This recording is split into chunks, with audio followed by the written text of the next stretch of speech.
Let's start with something that you probably won't want to hear, but you need to. You don't know how to control your emotions.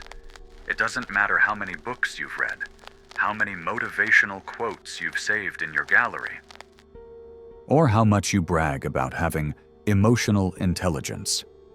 When someone ignores you, you feel it as an attack. When you're contradicted, it stings.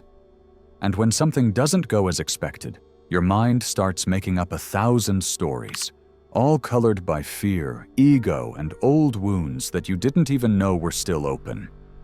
Have you noticed that? Maybe not, because most people don't. We've learned to live numbed, reacting like automatons to anything that triggers our old emotional triggers. But let's make one thing clear from the start. What you feel is not always real. At least not in the way you think. Your emotions are not pure responses to reality, but distorted echoes of what you carry inside. Your fears, your beliefs, your traumas, and the worst part is that they're not even yours. They're inherited patterns, learned, absorbed without you even noticing since you were a child. You react with anger when you feel ignored, because at some point you were invisible. You freeze when you're criticized, because some voice from the past convinced you that you only deserved love if you were perfect. Do you see it? You're not reacting to the present. You're reliving the past, over and over again. And here is where the real nightmare begins. You don't even know you're doing it. You think you're being yourself, but you're not. You're being the programming others installed in you. Does that scare you? It should, because as long as you don't know it, you're trapped. Every word, every gesture, every glance you receive activates a mechanism inside you that you can't control. Meanwhile, your mind deceives you, telling you that you're right, that it's normal to feel this way, that it's justified to be hurt, angry, resentful. But what it doesn't tell you is that this emotion is not new, that you've felt it before, many times, and that you'll keep feeling it over and over again unless you do something about it. Want to know the truth? The enemy is not out there. It never was. The real enemy is your automatic reaction, that invisible second between the stimulus and your response, that moment when you could choose how to act, but you don't, because you don't realize it, because you haven't trained your mind to see. And here's the tricky part. Until you do, your life will continue to be a repetition disguised as novelty. You'll keep making the same mistakes, attracting the same conflicts, feeling the same anxiety, the same frustration, the same emptiness. And you'll ask yourself why. You'll tell yourself that the world is unfair, that people disappoint you, that life doesn't give you what you deserve. But you'll never, or almost never, ask yourself if the problem is in you. And not in the sense of guilt. It's not about judging yourself. It's about waking up. About looking inside with the brutal honesty of someone who no longer wants to live asleep. Do you know why it's so hard to control your emotions? Because no one taught you to observe them. Because you grew up in a culture that rewards reaction and punishes introspection. Because they told you that feeling was weakness, or worse, that feeling was absolute truth. And it's not. Feeling is not the same as understanding. You may feel that they hate you, when in reality they are projecting their own fears. You may feel that you failed, when in reality you're just learning. You may feel insignificant when you're simply on pause. But if you can't question what you feel, then you're a slave to your emotions. And an emotional slave is never free. Had you ever thought of it that way? Maybe not. Because it's uncomfortable. Because it means taking on a responsibility no one wants, the responsibility to govern yourself. But here's the interesting part, the unsettling part. What very few dare to even consider. What if you could reprogram yourself? What if there were a way to break that loop, to identify that crucial second before you explode before you flee, before you sabotage yourself again? What if that second were the exit door from chaos? What if everything started with a pause? Not just any pause, a conscious pause. A moment of clarity in the midst of the storm. An internal blink where you decide not to follow the same script, where you stop reacting and begin to respond. It doesn't sound spectacular. It's not a promise of instant success or a magical solution, but it's real and it's powerful. Because that moment, that second of silence between the impulse and the action, is where your freedom begins. It's where you regain control. And no, it's not easy, nor fast, but it's possible. Neuroscience supports it, psychology studies it, and thousands of people have experienced it. It's not a trend, it's not a passing spiritual wave. It's a practice, a discipline, a way of life. And it all starts with an uncomfortable question. How long will you continue reacting without understanding yourself? Because every automatic reaction is an unconscious decision that affects your entire life, your relationships, your health, your decisions, your peace of mind. But there's something else no one tells you. Those reactions aren't yours. You weren't born with them. You learned them. And if you learned them, you can unlearn them. You can rebuild yourself. You can train your mind not to fall into the same traps again and again. But you need courage. Not to face others, but to look at yourself without filters, to identify your patterns, your wounds, your emotions hidden under layers of pride, fear, survival. Because right there, right where you don't want to look, is the key. Your emotional triggers are not the problem. The problem is not knowing them. It's not understanding where they come from, what they mean, why they dominate you. And as long as you don't look them in the face, they will keep controlling your life like invisible strings. You can change cities, partners, jobs, but you'll still feel the same. Because the problem is not out there, it's in here. Now tell me, what are you willing to do with this truth? Will you keep justifying your reactions, or will you start observing them? Will you keep telling yourself, this is just who I am? Or will you begin asking yourself who you would be without these automatism? Because true transformation doesn't come with positive affirmations or pretty phrases. It comes with awareness, with practice, with discomfort, with uncomfortable pauses where you choose not to react like always, where you choose to be present, even when everything in you wants to run. And here's the warning. This path is not glamorous. It's not instantaneous. It's not easy, but it's real. And if you dare to walk it, what you'll find at the end is something few know: emotional stability. And I'm not talking about fake calmness or forced smiles. I'm talking about an inner peace so deep that nothing external can alter it without your permission. I'm talking about a mind trained not to be hijacked by the past. I'm talking about an awareness so awake that no criticism, rejection, or failure can drag you into the abyss. That cannot be bought. It's not inherited, it's trained, and you can do it. But first, you have to accept something brutal. The chaos you live isn't caused by others. You create it by reacting without understanding, by letting yourself be carried away by emotions you haven't even questioned. And until you do that inner work, you'll keep repeating the same conflicts with different faces. You'll keep running from the same ghosts with new costumes. And you'll keep suffering, thinking the world is attacking you, when in reality you're just fighting with yourself.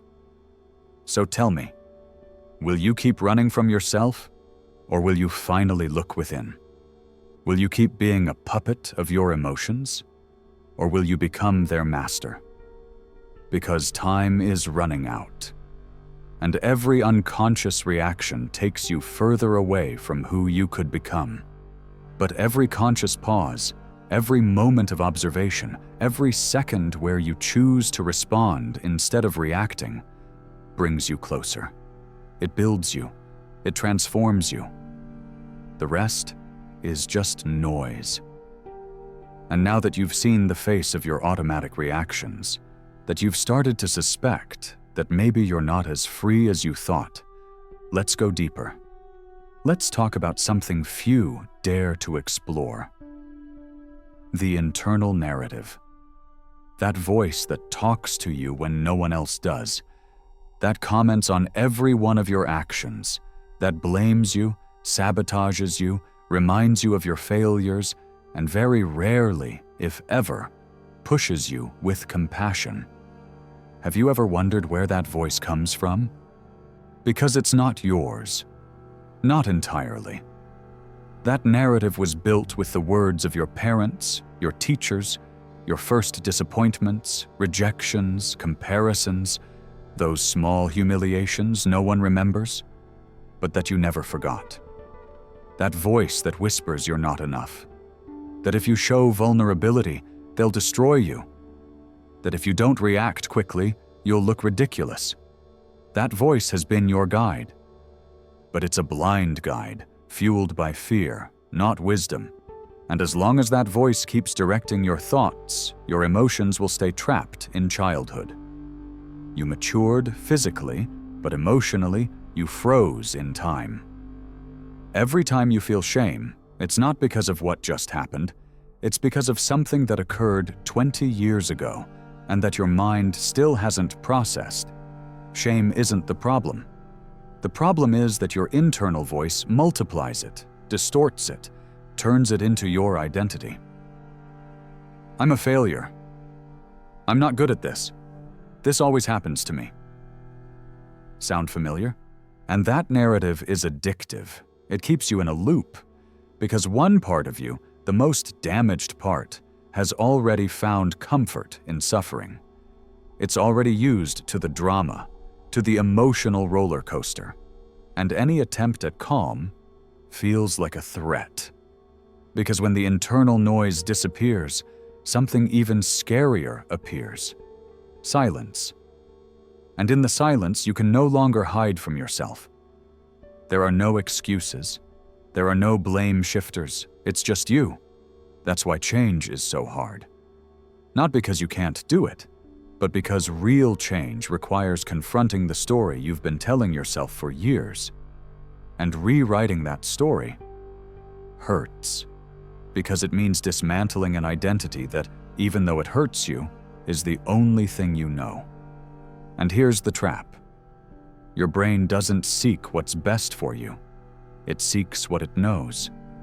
That's why you repeat toxic relationships. That's why you return to the same self-destructive thoughts. Because familiar pain feels safer than unknown peace. Do you know what that means? That to have emotional stability, it's not enough to control your impulses. You have to go beyond that. You have to learn to question your own narrative, to interrupt the story your mind tells you. Because that story is not objective, it's not fair, it's an interpretation. And like any interpretation, it can be changed. That's where metacognition comes in. The ability to think about your thoughts. It's not cheap philosophy, it's science. It's cognitive psychology. It's the key to breaking free from autopilot. When you practice metacognition, you stop being the blind protagonist of your drama and become the lucid observer of your mind. It's like stepping out of your body and looking from above. You see the thought of, "I'm not worth it," and say, "Interesting. Where is this coming from?" You see the emotion of anger, and instead of exploding, you ask, "What is this anger trying to protect me from?" That's emotional mastery. Not eliminating what you feel, but understanding it so deeply that it no longer controls you. But that requires courage, because it means accepting that many times what hurts you the most is not what was done to you, but what you did with it. The interpretation, the meaning, the judgment you applied. And here comes something even deeper. Your emotional system is tied to your identity. You can't change what you feel if you're not willing to change who you think you are. Who are you without your anxiety? Who are you without your victim role? Who are you if you stop reacting like always? For many, that question is terrifying because pain, although painful, gives them identity. But if you're here, if you've reached this point in the video, it's because something inside of you no longer wants to carry that burden. Something that no longer settles for surviving emotionally. Something that wants freedom. And emotional freedom is not the absence of emotions. It's the ability to hold them without being dragged by them. It's the art of feeling everything without reacting to the first impulse. It's looking sadness in the eyes and saying, "I see you, but you won't control me." It's being in the midst of chaos and still choosing with clarity. It's realizing that you don't need a perfect life to be at peace. You just need a trained mind. And here's another practice that can change everything. Progressive emotional exposure. It's not comfortable, it's not pretty, but it's transformative. It's about actively seeking out those situations you normally avoid, not to punish yourself, but to retrain your nervous system. If speaking in public paralyzes you, you do it. If saying what you think terrifies you, you say it. If avoiding conflict at all costs is your thing, you face it. Because every time you choose the hard path, you're rewriting your internal code. You're showing that you can be uncomfortable without collapsing. You're training your brain not to see danger where there's only growth. And yes, it will hurt. There will be resistance. Your mind will scream. It will try to convince you to stop. But if you keep going, if you stay there, something magical happens. The emotion begins to lose its strength. The internal narrative changes. The body learns it can be uncomfortable and still be safe. And that's real power. Because at that point you no longer react impulsively. You respond from choice, from awareness. And there's something else you need to understand. Your environment shapes your emotions more than you think. If you're surrounded by people who live in drama, in complaints, in constant conflict, your emotional system will adapt to that. The human brain molds by imitation. Mirror neurons absorb what they see. So if you want emotional stability, you need to surround yourself with stability. It's not selfishness, it's emotional survival. But you also have to learn to create that environment within you. You won't always be able to choose the people, but you can create a mental routine that prepares you for the storm. Meditation, emotional journaling, conscious breathing. These are tools, yes, but they're more than that. They're reminders that you can choose how you experience yourself. Every day, every moment, even when everything outside is crumbling. And here comes the final key to this second part. Forgive yourself. Not for what you did, but for what you felt. For those times when you exploded, when you sabotaged yourself, when you hurt others or yourself because you didn't know how to handle what you were feeling. Don't punish yourself for reacting. Celebrate yourself for being here, listening to this, having the courage to look inside. Because that's already the first step of a new story.